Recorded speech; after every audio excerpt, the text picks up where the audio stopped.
here's the story. I used to be a studio conductor. And I would stand up in front of an orchestra, right, doing TV and movie stuff, right, back in the day. And it would sound amazing there. And then, you know, for movies and TV, they would have like 50 microphones. And then, you know, when you play it back, it didn't sound the same. It wasn't immersive because when you have all the microphones, you have phase shift, comb filtering, and the thing gets flattened out, the image. So I always said to myself, I'd like to start a label, but with the perspective of a conductor. So we started this label like 40 years ago, and we started with a C24, and we did everything Bloomline, and everything was really nice space, and it was really nice imaging, and our motto was, real musicians in a real space. And that's how this whole thing started. Then we evolved and we started doing sound fields, B format recorders, which is amazing, and then we could decode them to 6.0, and that's really how you like get nice immersive when you do all that kind of surround stuff, because you know you can decode it correctly for that. It's not like post mixing. And then we went from there and we started the binaural series, and then we did binaural plus, because with diffuse field equalization we were able to play this back on speakers as well. So that was really cool. So then we could play it for headphones as binaural, and then with the equalization we could work on speakers. So that's where we're coming from. Our history has been binaural. So we've been working on binaural.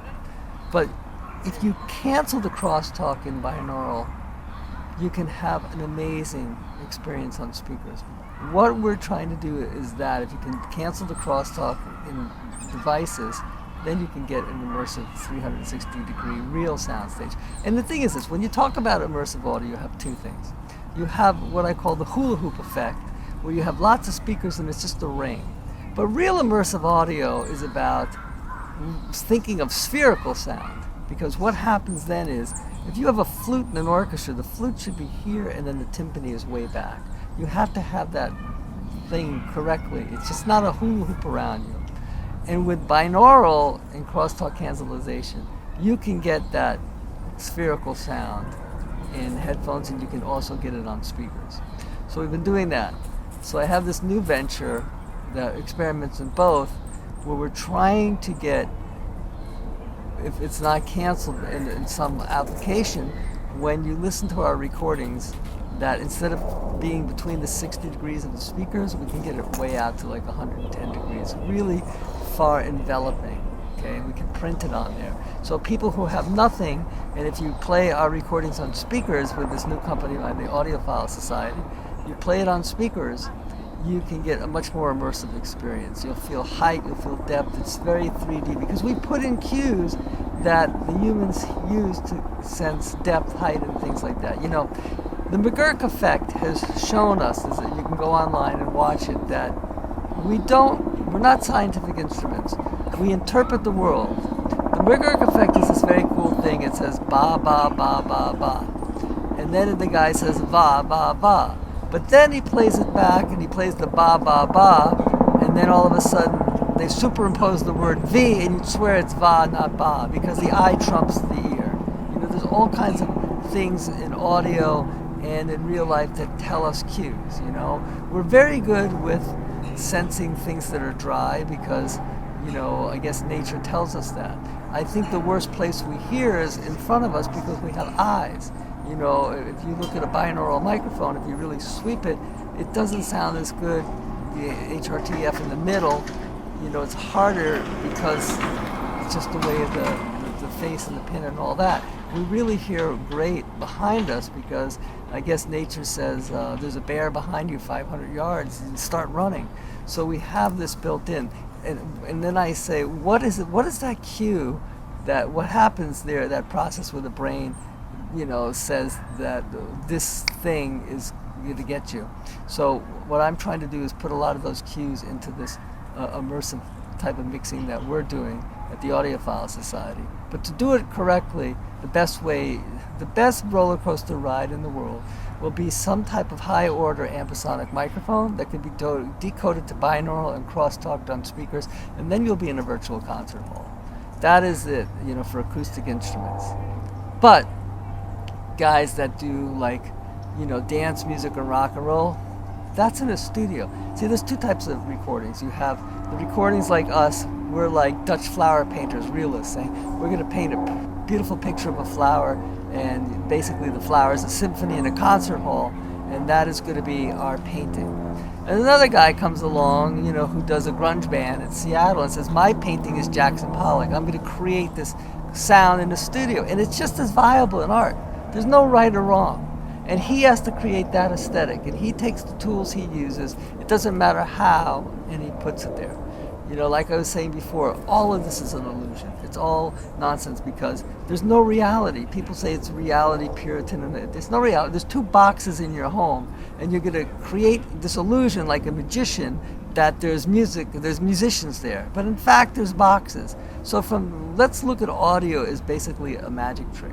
It's not about that, and it's whatever has the best aesthetic magic trick is the best ride. So if a mixer can go into a studio like a big console and put EQ, effects and all that, and he creates this dance EDM record, well, that's his piece of art, and it's just as valid as me going into a big cathedral with a choir with a pair of spaced omnis capturing that, okay? Because it's both art, it's just different sides of different points of view, and that's important. Everybody has to be open because music has to go forward. We can't just sit there and do the same classical stuff for the next 500 years. So I really like what young people are doing with this because they're becoming very innovative. Let's talk about headphones versus speakers. Today, I would say 99.999% of all music is mixed on speakers and then played back on headphones. It's sort of like you go to college, your older brother says, here's my jacket, make it work.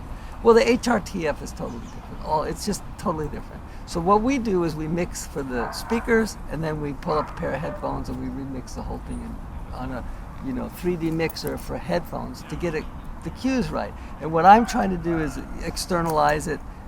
First of all, two things. For multi-channel recording, externalize it so it feels like you're in an immersive space. When you just play back a regular speaker mix, the verbs and everything are tailored to speakers, and most of the time it sounds like it's in your head or it's on the sides. What we want to do is get this externalization going.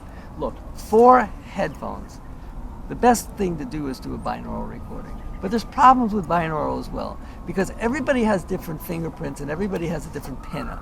So if the dummy head matches your pinna, it wins. If it doesn't match your pinna, you're going to listen to a binaural record and say, doesn't sound good. What's the big deal? In the future, what you're going to do is you're going to record high order ambisonics. And then you're going to take a picture or scan your head with an iPhone app. And it's just going to put it in your music server, and everything that comes out of it, it's going to be transcoded to binaural for your personal audio experience. And then that's when it's going to rock out. We're kind of in the Flintstone ages right now trying to figure all this out. But that's going to be the final thing. And that'll be mated with a VR camera. So like my kids, when they grow up, they're going to be like saying, they're not going to be buying records. They're going to go just do a concert live. They'll see like the Rolling Stones and O2 Arena in London virtually, and they're going to put in headphones, and they're going to be there, and they're going to look around with a VR camera, and it's going to be the same thing. That's where it's going to end up. But I think to get there on the audio side, we need the high order ambisonics, the binaural mixers, and the personal pinna applications, which I know people are working on. It doesn't matter what tools you use, Atmos, this, whatever, immersive mixings, binaural headphones. A mixer and a recording engineer are nothing more than a chef. They put in the sauce they want to get the recipe they want, and that's it. And it's not about what's real or not real. It's about the aesthetic experience, because the only reality that matters. It's not if you made a record 50 years ago and saying, well, this is what happened 50 years ago. No. The event happens when you hit play in your home. That's the new reality. So whatever the new reality is that sounds aesthetically pleasing to the ear wins. If you want to do bouncing around the ceiling and that's your thing and it sounds great, that's all, because the event that you recorded 50 years ago in a concert hall doesn't exist anymore. The event now exists in real time when you play the event back. That's the real event. And that's what has to sound good. It's not saying, well, we captured this moment in time. That doesn't exist anymore. So it's about the aesthetics experience, And you listen to some records and you just want to listen to them. They suck you in there. They're done. And that's what it's about. It's this, it's art. It's not black and white type of science thing. We're not making records for robots. We want to dig these things.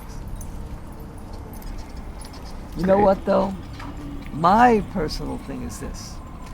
I would like to see the consumers. See, look, when I grew up, we didn't have video games, blah, blah, blah, and all this. People were into audio. People would go to people's houses, sit down and listen to records, and everybody had a nice hi-fi rig because that was the thing. There was nothing else to do. What's really important is that music can't be background. You see, when music is background and you're surfing the web and talking to people while listening in the background, then it's not important. It doesn't matter how it was recording anything because you're not really paying attention. It's just a transistor radio. I would like to see young people be turned on to high quality headphones, and I want to see them turn on high quality speakers and all that. So the arena where people mix is not some $5 plastic speaker on a desk that's mono, but it's something really cool, and then the experience is much better. Look, you know what? I can watch Star Wars on my iPhone. I can watch it on an IMAX. Same movie, same story, totally different experience. And I think what's important in this industry, and if this is going out to pro people, is as an industry we need to get young people into good sound, good rigs and all that, because then it's a totally better experience for the music they like too. It's not only audiophile or classical. Whatever you like, if it's rap, hip-hop, grunge, metal, if you hear it on a great system, it's a totally much more immersive experience. At the end of the day, I'm a musician. I'm a jazz pianist. I have a new jazz record now, the Great European Songbook. I took the music of Bach. We do it as a trio. We're playing next month here at Lincoln Center. And I also write a lot of symphonic music. I be in Europe this year. I have a big mass, choral, ballets, operas. I dig it. For me, it's about the music. You know what I mean? But I'm open-minded. I like to do. Look, I look at music like Baskin and Robbins. It's just not one flavor of vanilla. You got blueberry, butterscotch, pancake, cheesecake. I like some days to write choral music. Some days I want to be with my jazz group. Some days I want to be in the studio doing electronic music. And some days I take my African drum djembe to the park and play out here. It's all good. It's just different. It's all the same ice cream with the same cream and sugar. It's just different flavors, and it's a different trip, and it's being exposed. I got to tell you, sometimes when I tour, I was in Thailand one time, and I went to hear a Thai orchestra, and it's different scale, modal, and I have no reference point. I'm sitting there what is this, And I was in China, the same thing, with the air hoos and all that. It's just cool. There's a lot of cool music all around the world. It's just not basically pop or Western classical as well. It's just all this awesome stuff. And you hear these guys in Africa playing djembes and jums. Forget it. We can't do that here. It's just mind-boggling. And you go to Brazil and they got the samba bands. They're amazing. There's all this amazing music, and everybody excels at that. And that's the cool thing about music, is it's just so much of it, and it's so many varieties, and you can sit there and just dig it all. It's, like I said, it's the big Baskin Robbins community. I'm doing an endorsement for them. I don't need ice cream, but anyway, it's the same thing. It's just different flavors. No one music is better than the other. It's just different. I think when you have a label or an engineer producer, you pick the right technique for the music. We're going to do a choir in a church.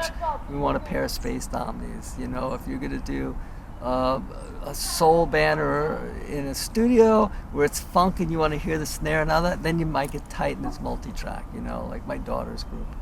Or if you want to do EDM, you start in a box, So, you could do that. Or some guys do EDM and they put the speakers in the church and they re-record it. That's cool. Whatever works, It's you have all this paint and you mix it together, and whatever works for that, it's fine. And you know what? Like I said, it's illusion. There's no puritanical way. People can't say, oh my God, it has to be 2 mics with a choir. It doesn't. Whatever works and it sounds great to you at the end of the day is the winner.